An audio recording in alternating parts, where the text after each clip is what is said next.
Do I need to show you guys how to do this? Would this be helpful for anyone if I just do a craft right now for you guys? I think maybe I should include that as a guide or something.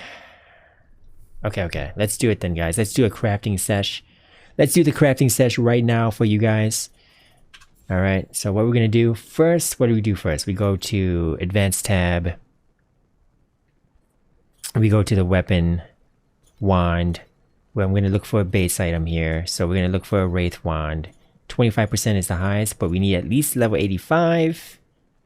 Here we go, level 85. And then you also can do random affixes max 0, just to get a base. Unfortunately, you can't search for implicits, so you have to kind of go through them until you find a 25%er like this. So this is only 1 FE, so that's, yeah, okay, someone's selling. So once again, we're checking here. Item level 85 at least, and no affixes on here, right? So 1 FE, okay. Here's our starter. We're going to start with this, okay. Take this to crafting. Alright, so what are we looking for on the wand? It's going to either be static mana, percent mana, or it could be flat damage for the prefixes. But for prefixes, we're also going for, let's see here, +2 cold, right? We're going for +2 cold, and we're going for cold damage per int. So we actually need 2 ruling. Let's go for the percent mana like I did in the guide, in the planner. Let's go percent mana. And then we, for suffixes, we're going to need int. Where's the int? And we're going to need int, and then cast speed per int, which is a technique. And then finally we top it off with the double damage with a restless here, right? Okay. So what's the hardest stuff to land here? The percent mana is a 1 in 4. And then the int is a 1 in 3. We're just looking at like the blue embers here. And that's all we really need from the blue embers, right? So let's throw those on. Let's throw those on. We'll start with that percent mana. There we go. Percent max mana. Yep, lock it in. And then let's go for the int. Oh man, there's the int, but it's taking away my mana row. Oh, that's not good.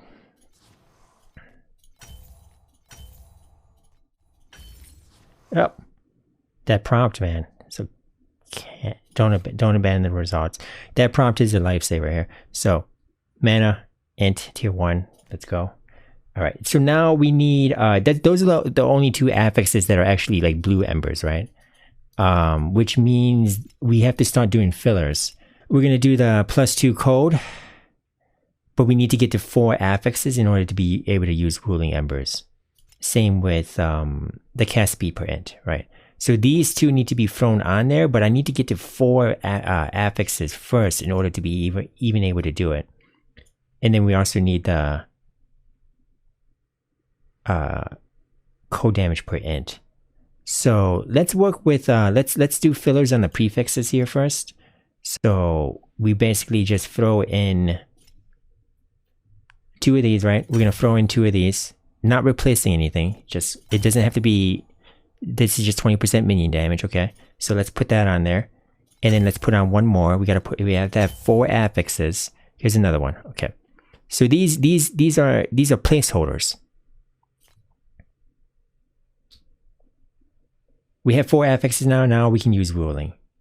Spam ruling. Oh, there it is.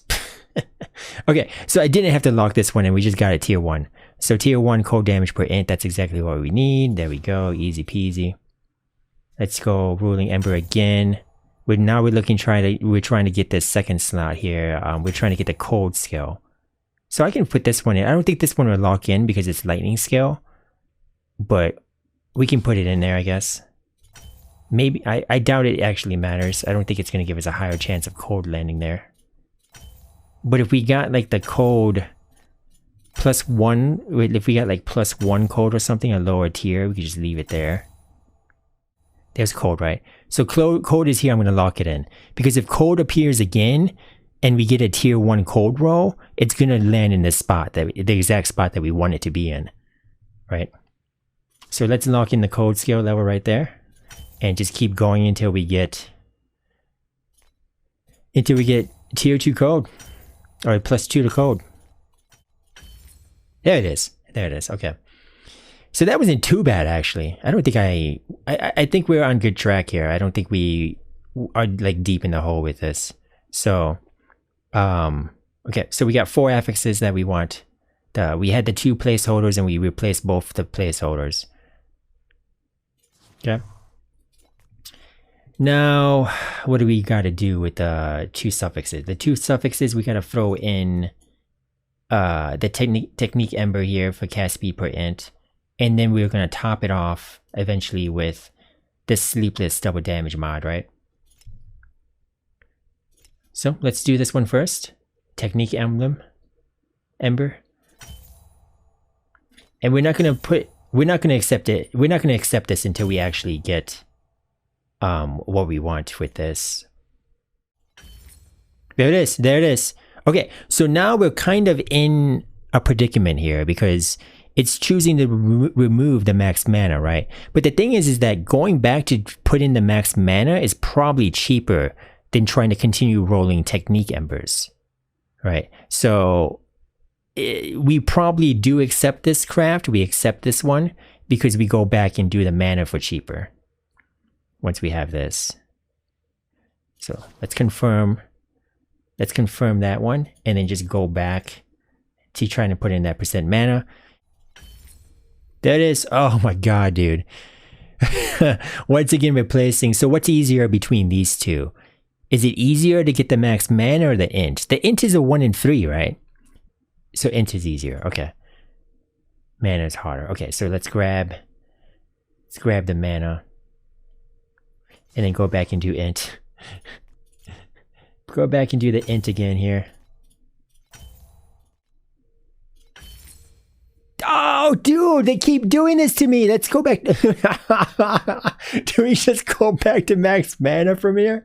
God damn it. Why? Ah, there it is. There it is. Okay. All right. Don't cancel that one. Holy crap. Okay. We made progress. We made progress. Okay. So now we're on the final 6 mod. We got a max roll even. There we go. There we go. And the final 6 mod is going to be the double damage we're going for, right? We're just going to do a placeholder here. It could be anything, right? So let's just throw on one of these. Okay. Without replacing anything. Without replacing anything. Okay, we got sentry. Okay. Here we go. I'm going to accept this one, and it feels kind of scary to accept this. It feels, oh, you could have used a spiral. Yeah, true. You're right. You guys are right. So the one thing I could have done here better was a spiral. So each row here is 1 FE. And so each row in a spiral, not a spiral, a Q fossil. Yeah. A Q fossils are what? Like 0.2, 0.1 or 0.2 of an FE, and those would guarantee that there's no replacement, so I wouldn't have to waste additional FE to keep going until it didn't replace, because it's 1 FE per row. So technically, the acute fossil here could have saved me a couple of FE, like 1 or 2 FE, but that's fine. That's okay. We could just take this one. So it's not a big difference. It feels bad to take it because it feels like you're kind of like ruining your item. It feels like this feels like I'm about to brick an item or something. So it's, but no, we're gonna replace this century scale cast frequency here. So we accept this, and now we can go for the restless, because we can't roll restless until we have 6 mods on there. Kind of like how the technique and ruling embers, you have to have 4 mods in order to start those. So now all we have to do is hit the double damage. First of all, like, it's kind of hard to do this because there's 3 different mod slots, right, that it could land in, but we can lock it in. We can lock it in. And once we lock in the slot, this is a 1 in 4 chance to hit it, and there's only 1 tier. So now, after you lock it in, you basically just have a 25% chance of getting what you want. So first we have a 1 in 3 chance of getting the correct slot, and then we have a 1 in 4 chance of getting what we want in that slot. So hit the restless. And this is important because these are so expensive per row. It's now 20 FE per row. So this is where most of your cost is going to be with the crafting. It's going to come here. And because of the RNG, you could either have like a finished wand in like 100 FE or less, or you could have like it could take you like 400 or 500 FE to finish your wand. So that's not what we want. Try number 2. That's not what we want. Try number 3. That's not what we want. Try number 4. Okay, why is it only popping up in the first slot? Number 5. Okay, it moved into a different slot at least. Try number 6. All right, here we go. Try number 6. 6 tries now. It's a 1 in 3, but we took 6 tries to lock in the correct slot here at least. So let's accept this one. Now we should have a 25% chance of getting what we want here. I gotta buy more ominous or restless. And it took us 6 to get this slot locked in. Let's go over 7. It's always gonna appear in this bottom one now. 8. There it is. Okay. Luckily, we on average it would have took 4 more rows to get this, but it took us 2 more. So we took a total of 8 rows, which that's pretty average, right? Because if it's a 1 in 3 and then a 1 in 4, that's a 1 in 12 actually. So that would be a 1 in 12 if you're not considering the chances of just locking it in the right slot and the right mod in all at once. If you're going one at a time, it's 1 in 12, but we got it in 8. So take this. This is the one. This is the one we wanted. We made it just as a demonstration for you guys. Corrosion time. You guys, man, you guys. Double corrode? You guys want to double corrode on this, right? Oh, the final thing we do before, the final thing here is actually the gear empowerment, right? So we just gotta make sure we gear empower this. Where's my wand here? I'm just gonna go straight for 61 here. It actually stops you from rolling anymore once you hit 61. There you go, right? I just spam it to 61. If you have the energy cores to spare, you can just spam it to 61 there. You guys want to double corrode on it? All right, well, let's do it. It's not finished until we double corrode. I gotta do it. You guys are asking for it. So, what can happen here? We can change the implicit, which is just a 25 spell damage, which isn't the biggest deal. Getting penetration would be most ideal, I suppose. There, and then, or it could just be worse. It could just be worse. Like if we don't need crit strike rating or damage or cooldown is okay. And then cast speed is interesting because the cast speed implicit might allow me to drop one of the cast speed mods on my weapon, so that could free up something. And then there's the double elevate, and then the 1 elevate, and then just the chaos roll. Oh, should we divine it before? Yeah, we gotta, okay. We gotta make sure that we don't need to divine this either. Or, not divine, but it's truth ember in this game. So, do we need to truth ember this beforehand? We hit the max int 120. We hit 61 out of 64 mana. And we hit 33 out of 36 double damage. I feel like the most important stat range here is the double damage.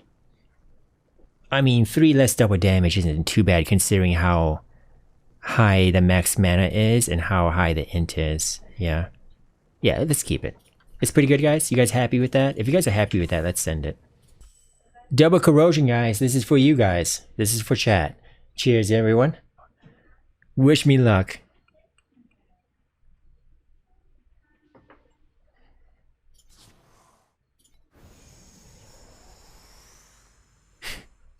We got an elevate. Okay, all right, okay. Okay, I'll take it. We got one elevate and we got it on the spell damage per int. Yes, yes, let's go. Let's go. This is a good wand. This is a good one. We not only did I believe we crafted this cheaper than it should have been, because again we took 8 rows on the last mod instead of 12 on the average, for the average. So we were under average on how many we need to roll, and we hit a good corrode on here. What is this thing worth? What do you guys think? If I want to just throw this up to sell, what should I sell it for? Like at least like 400 FE, right? Maybe 400 at 500 FE.